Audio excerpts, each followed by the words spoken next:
Бұл жігіттің есімі Алок. Оның бір ағасы бар. Алоктың жасы қазіргі таңда 19-да. Ол судың жағасында тұрады. Оның жағдайы жоқ болғандықтан ол лашықта тұрады. Оның әзірге жұмысы жоқ. Ол жұмыс табуға ниеттеніп жүр. Оның ағасы қалаға жұмыс табуға кетті. Ол міне осы лашықта тұрады. Бірақ бұл лашықта адамдар кейде адамдар тұрады деп кемсітетін. Алок бұл сөздерге мән бермеді.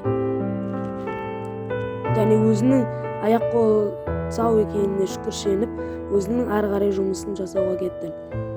Және ол міне жұмысына қарай жақындап қалды. Ол осы гаражда жұмыс жасайды. Ол гаражда машиналарды жөндейді. Бұл бірінші жұмысы. Ол машиналарды күнделікті машинаны орнына қойдырып жұмыс жасайды. Оның екінші жұмысы да болатын. Және ол маңдай терімен осы машиналарды жөндейтін.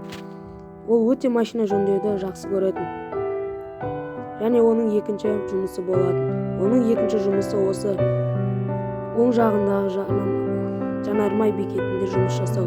Жанармай бекетінде ол өте көп уақытын өткізетін. Бірақ бірінші жұмысынан шаршаса да, ол екінші жұмысын адал атқаратын. Және бұның жанармай бекетінің артында осы жаңадан салынып жатқан мейрамхана. Бұл кейін нөмір 1 қаладағы жанармай бекеті болады. Және бұл жерде ол өзінің үшінші жұмыс қылып официант болуға өтініш береді. Бірақ бұл жер әлі қатты жасалмаған, енді жасалады. Және оның сүйікті машинасы болады. Және оған ол күні тапқан ақшаларына әлі де жетпейді. Және ол өте қатты осы машинаны алғысы келеді. Оның екі жұмысынан да тапқан ақысы жетпейді. Бірақ бұл осыған бір күндері жетемін деп өз-өзіне уәде береді.